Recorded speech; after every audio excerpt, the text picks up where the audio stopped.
अंग्रेजी नववर्ष की भी आपको बहुत बहुत बधाई देते हुए 2026 में पहली प्रदोष व्रत गुरुवार का पड़ रहा है। प्रदोष काल का दीप, प्रदोष काल की आराधना, प्रदोष काल की साधना और प्रदोष काल में परमात्मा का लिया गया नाम हमारे करोड़ों करोड़ों करोड़ों करोड़ों पुण्य को प्रबल कर देता है और हमारे पाप को छिन्न। प्रयास करिएगा जीवन में एक बार बन सके, अगर बन सके एक बार प्रयास करिएगा। अगर गुरुवार का प्रदोष पड़ जाए, कौन से वार का? गुरुवार का प्रदोष पड़ जाए, बृहस्पतिवार का यदि प्रदोष पड़ जाए तो प्रदोष के दिन प्रदोष काल में, प्रदोष के दिन प्रदोष काल में शिवालय में जाएं, शंकर के मंदिर में जाएं, एक ही दिए के अंदर एक फूल बाती, कैसी बाती है? फूल बाती, और उसी दिए के अंदर एक लंबी बाती, दो बाती।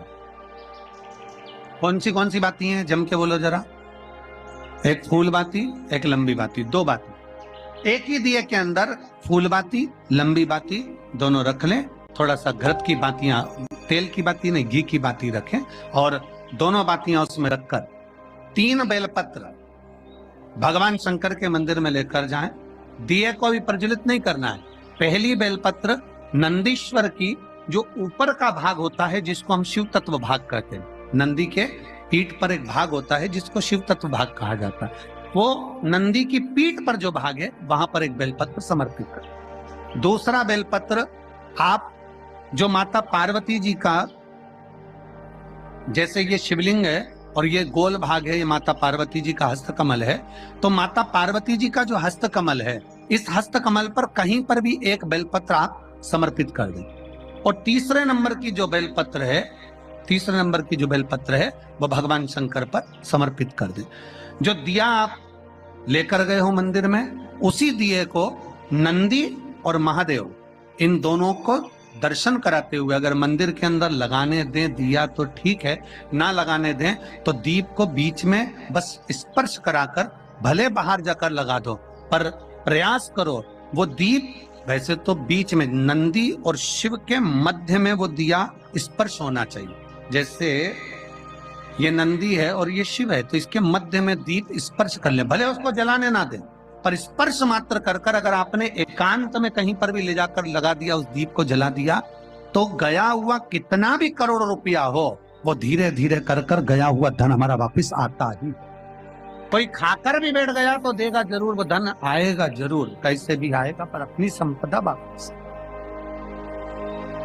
कल भी कथा में कहा था कि मंदिर नहीं जा सकते तो उसकी चौखट का दर्शन करो। उसके दरवाजे के द्वारपाल वीरभद्र मणिभद्र और उसके चौखट पर बैठी है भाग्य देवी।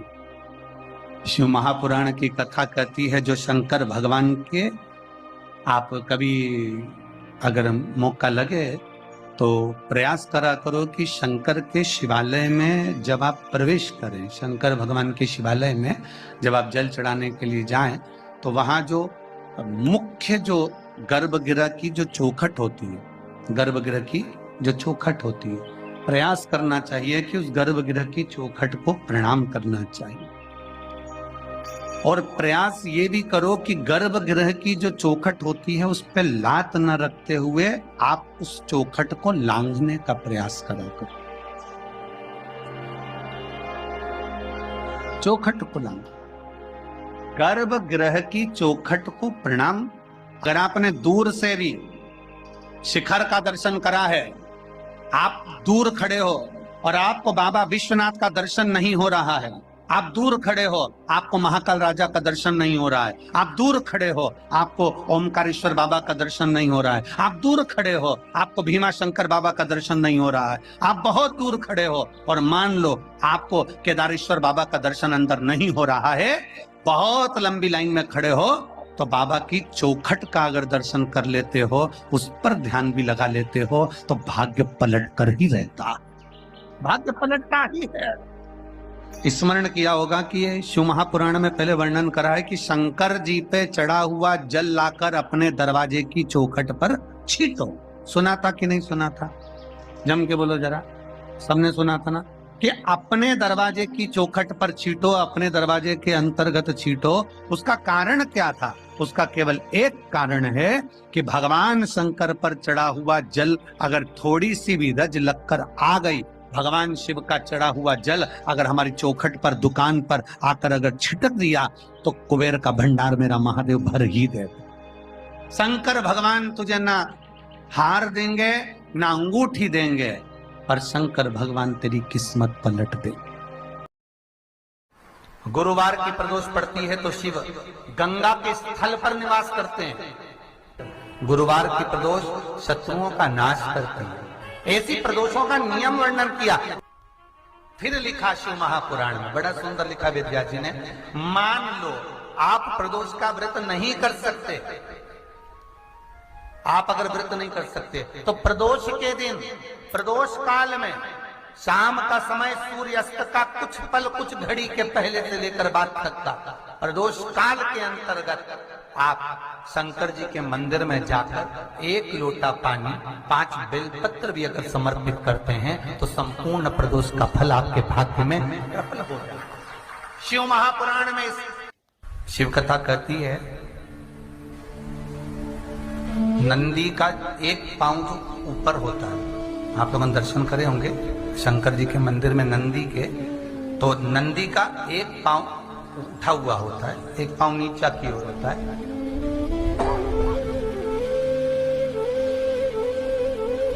शिव पुराण की कथा कहती है, मान लो कोई हड्डी से जुड़ा हुआ रोग, नेत्रों से जुड़ा हुआ, मस्तिष्क से जुड़ा हुआ कोई रोग रहता है, तो एक नीले कलर का फूल आता है महाराज, उस फूल में हल्दी डालकर गुरुवार का प्रदोष पड़ने पर जो नंदी के पांव के पास समर्पित कर देता है महाराज, उसका रोग धीरे धीरे समाप्त होने लगता है। लिंग पुराण कहती है कि नंदीश्वर भगवान के सामने जो पुष्प समर्पित करा जाता है उसको, ये तो लिखा था स्कंद पुराण और शिव पुराण। लिंग पुराण कहती है जो फूल आपने समर्पित करा उसको लाकर पानी की बाल्टी में डालकर आप स्नान भी कर सकते हो, उससे भी हड्डी के जितने रोग होते हैं उसमें आराम लगने लगा। जैसे कहीं शरीर नहीं चल रहा, हाथ झुन्न पड़ रहा है, हाथ काम नहीं कर रहा, हाथ में झुनझुनी आ रही है, कंपन आ रहा है, उसमें भी ये प्रयोग का पर होना चाहिए बृहस्पतिवार की प्रदोष। कौन से वार की? बृहस्पतिवार, गुरुवार की प्रदोष। प्रदोष के दिन यदि आपको कहीं से शमी पत्र मिल जाए, प्रदोष के दिन यदि कहीं से आपको शमी पत्र मिल जाए और प्रदोष काल में, प्रदोष का जो समय होता है, शाम का जो समय होता है प्रदोष काल, 4 प्रदोष 5 प्रदोष आप कर देखिएगा कि आपका कोई काम है, कोई नौकरी के लिए आप अप्लाई कर रहे हैं, कोई समस्या बड़ी विकट आ गई है, कोई तकलीफ विकट आ गई है, कोई समस्या विकट आ गई है, प्रदोष के प्रदोष काल में अगर एक शमी पत्र भी आप घर के शिवलिंग को, अब ये करने के लिए आपको मंदिर के शिवलिंग नहीं जाना, अपने घर में जो शिवलिंग, चाहे वो स्फटिक का हो, पारद का हो, कंकर शंकर का हो, लकड़ी का हो, जो शिवलिंग तुम्हारे घर में, कांच का हो, चाहे वो नर्मदा के कंकर का हो, नर्मदेश्वर हो,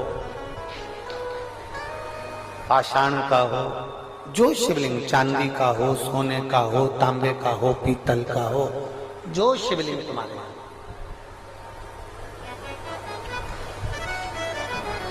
एक शमी पत्र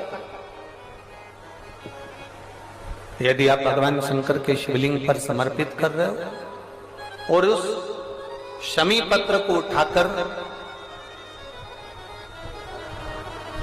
रात्रि को 9:15 की जो एक मुहूर्त होता है, एक समय होता है, जिस समय पर हम अपने मन की बात भगवान शंकर को कहते हैं। पूर्व में भी इसका वर्णन हम कर चुके हैं कथाओं में। उस 9:15 पर वो शमी पत्र को उठाकर एक कागज में, एक कटोरी में उसको रखते हैं। 4 या 5 प्रदोष के उस शमी पत्र को अपने पास में रखिए और जिस कार्य के लिए जा रहे हो उसको जेब में ऊपर के भाग में उसको रखकर लेकर जाइए। आपका वो कार्य सफल होकर ही रहेगा, वो रुक नहीं सकता। प्रदोष व्रत करने वाले को भोजन नहीं करना चाहिए, ध्यान दीजिए। फलाहार करो, उसमें भी नमक का सेवन मत करो। प्रदोष व्रत में नमक का सेवन वर्जित होता है। कारण, क्या कारण होता है? उसका एक कारण माना गया नमक की वर्जितता।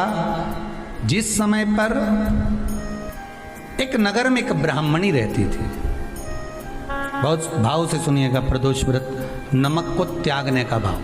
प्रदोष व्रत की किताब में भी मिल जाएगा आपको, आप पढ़ेंगे तो सुना होगा आपने। एक ब्राह्मणी रहती थी एक नगर में, उसका पति नहीं था। छोटा सा बालक एक साथ में रहता, छोटा सा बालक। अब ब्राह्मण के घर की धर्म पत्नी है। ब्राह्मण कर्मकांड करने वाला, पूजन करने वाला, पाठ करने वाला, अनुष्ठान करने वाला, पूजन करने वाला, मंत्र जाप करने वाला, भगवत भक्ति में डूबने वाला। ब्राह्मण तो चले गया, ब्राह्मणी बच्चे के साथ रह रही। क्या करे वो? अकेली निवास कर रही है, अकेली रह रही है। और ब्राह्मणी बच्चे के साथ भ्रमण करती रहती, घूमती, कहीं कहीं दर दर जाकर कुछ भिक्षा को मांग कर लेकर आ जाती। और भिक्षा लाने के बाद में उस भिक्षा को जब लेकर आती तो अपने बच्चे को भी खिलाती और स्वयं भी उसका पान करती। एक दिन ब्राह्मणी भ्रमण करते करते प्रदोष काल के समय पर शिव मंदिर में प्रवेश करी। प्रदोष काल के समय और शंकर मंदिर में जब प्रवेश करा, प्रदोष काल किसको कहते हैं? सूर्य अस्त हो रहा हो, रात्रि प्रवेश कर रही हो, दोनों का जब मिलन हो रहा हो वो प्रदोष काल कहलाता है। दोनों का जब मिलन हो, सूर्यास्त हो रहा हो, रात्रि अपना चरण बढ़ाने के लिए आगे बढ़ रही हो और दोनों का जब मिलन हो रहा है, वो प्रदोष काल है, वो प्रदोष का समय है। ब्राह्मणी मंदिर में प्रवेश कर रही। जब ब्राह्मणी मंदिर में प्रवेश करी, मंदिर के अंदर पहुंची, प्रदोष काल का समय था, प्रदोष का समय चल रहा था। और प्रदोष काल के उस समय में, प्रदोष काल के उस समय में जब ब्राह्मणी ने देखा कि कोई भगवान की भक्ति में लगा हुआ है, भगवान के रस तत्व में डूबा हुआ है, आज ब्राह्मणी के पास में कुछ पदार्थ नहीं है, अपने बच्चे का पेट भरने के लिए कोई सामग्री नहीं है, और कुछ आस लेके वो प्रवेश करी है, कुछ आस लेकर वो अंदर प्रवेश कर जाती है। कोई ऋषि की पत्नी, कोई ब्राह्मण जन की अर्धांगिनी उस प्रदोष के समय पर शंकर का अभिषेक पूजन कर रही थी, भगवान शिव की आराधना कर रही थी, भगवान की भक्ति में डूबी हुई थी। जब भगवान शिव की आराधना में डूबी हुई है, आराधना कर रही है, ये कुछ पाने के लिए चली गई, ये कुछ पाने के लिए गई और इसके मन में आया कि मैं कुछ, मुझे भोजन का कोई पदार्थ मिल जावे, मुझे कुछ भोजन मिल जावे, और जब मुझे भोजन मिल जाएगा तब मैं जो पाऊंगी अपने बच्चे को भी पाऊंगी। पर जिस मंदिर में वो प्रवेश करी थी, जहाँ पर नारी पूजन कर रही थी शंकर की प्रदोष काल में, वहाँ पर पड़ी हुई कुछ वस्तु को इस ब्राह्मणी ने मांग लिया। मेरे बालक को बहुत भूख लगी है, मेरा बच्चा बड़ा भूखा है, इसके भोजन के लिए थोड़ी सी सामग्री दे दीजिए। इसके भोजन के लिए थोड़ा सा कुछ रस तत्व दे दीजिए। उसने उठाया थोड़ा सा पदार्थ, कुछ जो उसके पास में था वो दिया। जब दिया तो देने के बाद जब उसे प्राप्त हुआ और होने के बाद में जब वो मिल गया उसको, तो उसने उस समय पर उस पदार्थ को जैसे ही मुख में लिया, लेते ही कहा इसमें तो स्वाद नहीं है, इसमें स्वाद नहीं है। उस ब्राह्मणी ने बड़ा सुंदर एक संवाद कहा। घर का जो बड़ा होता है ना, घर का जो बड़े होता है, घर का बुजुर्ग जो होता है, घर का जो प्रथम स्थल प्राप्त करने वाला, मेन कुर्सी पर अच्छी जगह पर जो बैठने वाला होता है ना, ब्राह्मणी कहती है वो कभी किसी वस्तु में ऐब नहीं देखता, मिनक नहीं निकालता। समाज के अन्नकूट होते हैं, समाज के जब अन्नकूट होते हैं महाराज, समाज के जब अन्नकूट होते हैं, बड़े बड़ी समाजों में जब कार्तिक महीने में अन्नकूट महोत्सव होते हैं, बहुत सारा प्रसाद बनता है। जो बुजुर्ग होते हैं ना, बड़े समझदार लोग होते हैं ना, तो अन्नकूट की जब प्रसाद खाने बैठते हैं ना, उसमें नमक नहीं भी होता ना, तो नहीं बोलते कि इसमें नमक नहीं है। पर जो हमने डोनेशन दिया है, जब तुम आए थे समाज वाले, तो हमने 1000 का लिफाफा दिया, 500 का लिफाफा दिया, 2000 का लिफाफा दिया, और भोजन ऐसा बनवाया। एक व्यक्ति वो जो खाकर चुपचाप चले गया, और एक व्यक्ति वो जिसने प्रसाद पर उंगली उठाई। इन दोनों को अन्नकूट की तारीख पे इनका नाम लिख लो, और अगला अन्नकूट आए तब दोनों की दशा देखना। एक जो चुपचाप खाकर चले गया, भगवान के प्रसाद को प्रसाद मानकर, प्रभु का दर्शन मानकर लेकर चले गया, वो उन्नति की सीढ़ी पर चढ़ता चले गया, और जो मिनक निकालता रहा वो साल भर खटर पटर की जिंदगी जीता रहा। भगवान के प्रसाद में कभी भी ध्यान रखिएगा, भगवान के प्रसाद के अंतर्गत स्वाद की कोई मूलता नहीं होती। भगवान का प्रसाद स्वयं स्वाद है। भगवान के प्रसाद में नमक नहीं देखना, मिर्ची नहीं देखना, भगवान के प्रसाद में शक्कर नहीं देखना, भगवान के प्रसाद में कुछ ये नहीं देखना कि कितना माल डला, कितना घी, कितना बादाम, कितना काजू, कितना इलायची डला। हाँ, यहाँ तक शास्त्र कहता है कि भगवान का प्रसाद अगर बन रहा है तो उसकी सुगंध भी नहीं ली जाती है महाराज। यहाँ तक शास्त्र कहता है। जब तक भगवान उसको पानी ले तब तक उसका सुगंध भी नहीं ली जाती।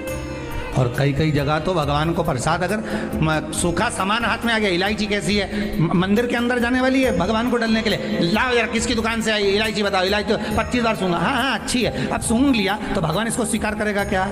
अरे जम के तो बोलो। एक फूल तुमने बगीचे से तोड़ा और सोचा इसमें पहले मैं सूंघ लेती हूँ, इसमें स्वाद है कि नहीं, इस फूल में गंध है कि नहीं, इसमें सुगंध है कि नहीं, और फूल सूंघ लिया, उसके बाद तुम भगवान को देखो, भगवान स्वीकार करेगा नहीं। कई कई घरों में तो हंडी से दाल चलाती जाए ने हाथ में डाल के महाराज। ब्राह्मणी ने जैसे मुख में लिया थूक दिया। ये श्रेष्ठ नहीं है। जो ऋषि की पत्नी अंदर पूजन कर रही थी प्रदोष काल में, उसने कह दिया आपका चेहरा बता रहा है कि आप ब्राह्मण की धर्म पत्नी, पर आज आप दर दर जाकर अगर भिक्षा मांग रही हो, दर दर जाकर अगर भीख मांग रही हो, दर दर जाकर भिक्षा को मांग रही हो, तो इसमें आपके पति का दोष नहीं है, दोष आपका है। क्योंकि आप भगवान के प्रसाद में भी जो स्वाद देखी थी ना, ये आपका एक जन्म का नहीं है, ये ना जाने कितने जन्म का है। ब्राह्मणी के मस्तिष्क में बैठ गया, ब्राह्मणी के उस वो कहा ना, वो बक्कल में नहीं अक्कल में बैठ गया कि ये स्वाद नहीं देखना। इसलिए प्रदोष व्रत के अंतर्गत ब्राह्मणी ने उस दिन से विचार कर लिया कि जैसे आप पूजन कर रही हो, जैसे आप अर्चना कर रही हो, जैसे आप आराधना कर रही हो, ऐसी आराधना, ऐसी पूजन, ऐसी भक्ति मैं भी करूँगी, ऐसी आराधना मैं भी करूँगी। अब मैं स्वाद नहीं देखूंगी। तो प्रदोष व्रत करने वाले को ध्यान रखना चाहिए कि नमक का सेवन ना करे, भोजन ना करे, फलाहार करिए, फल का आहार करिए, प्रयास करिए। और यदि आपने व्रत का ले लिया भोजन का कि हम तो एक टाइम फलाहार करेंगे, एक टाइम भोजन करेंगे, ऐसा भी कई लोग प्रदोष ले लेते हैं, तो वो बात आपकी है, आप तक रखो, ठीक है, अपने मन तक। ठीक है, बाबा आपकी मनोकामना पूर्ण करे, वो भी पाओगे। अरे भगवान को धन्यवाद दो कभी कभी कि तूने अच्छे घर में पैदा किया, अच्छा परिवार दिया, अच्छा पति दिया, अच्छी पत्नी दी, अच्छे बच्चे दिए, अच्छा कुटुंब दिया, घर दिया, दुकान दी, जमीन जायदाद दी, शरीर अच्छा दिया, हाथ पैर आँख नाक मुंह सब बढ़िया दिया, एक के भी निपटा के नहीं भेजा तूने। मान लो एक आध निपटा के भेज देता तो क्या झगड़ा करने ऊपर जाते? एक ही कान देता और एक गायब कर देता तो यहाँ से चिपका देता, क्या कर लेते? हाथ एक देता और एक गायब कर देता तो क्या झगड़ा करने जाते ऊपर कि मुझे ऐसा शरीर दिया? नहीं, भगवान को धन्यवाद देना कि मुझे अच्छे घर में पैदा करा, कटोरा लेके वहाँ चौराहे पे नहीं बिठाया, तूने अच्छा घर दिया, 2 समय की रोटी दे रहा है, खूब जोरदार शरीर दिया, भजन करने का मुहूर्त दिया, और बचा कुचा था तो ये सियोर वाला महाराज दे दिया कथा सुनाने वाला।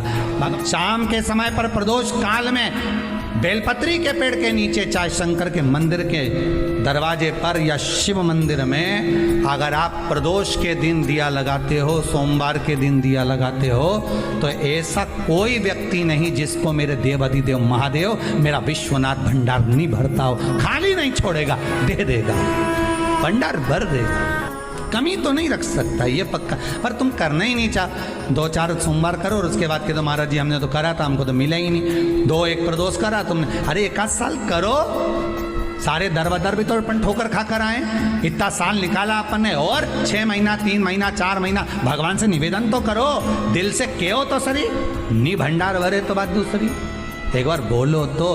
पर जगत के लोगों के सामने जाकर मत कहना, कहना तो देव अधिदेव महादेव से कहना।